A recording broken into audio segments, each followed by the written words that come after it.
Pizzeria run by nuns as a job training program needs help to open a new store. The Dominican Sisters of Hope were evicted after refusing to fork over more dough.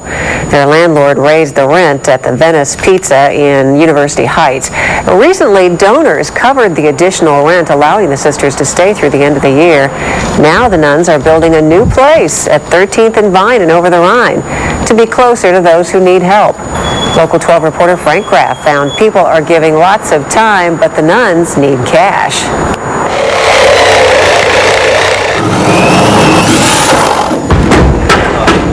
Restoring an old theater built just after the Civil War is a dusty, frustrating learning process. We're just trying to give them the best thing we can, make this a flexible space. It's a working classroom for these Miami University architecture students. They're donating time to design a restaurant in this long vacant space. Create some more notches in there for the wires. Now, after consulting their clients, they're building it. To actually act on those lines, what do those lines actually mean on paper? What material are those lines representing? How do those materials meet? What are the details? What's the joinery? All of that takes them into a whole other dimension. But this is much more than a story about architecture students building a pizza parlor. The shop is owned by nuns who use it for job training. They've been doing it for 14 years.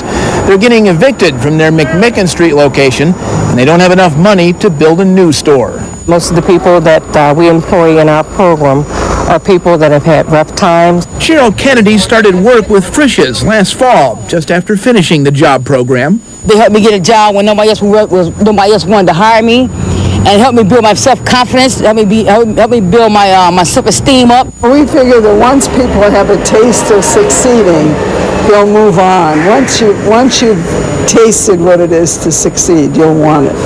So that's the power we try to give people.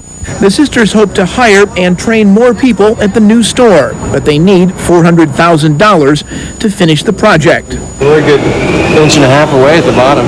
The students' work served up an answered prayer. More prayers must be answered before the pizza and the job training are ready. Frank Graff, Local 12. The University of Cincinnati architecture students also helped design parts of the restaurant, and they start construction work in 2 weeks.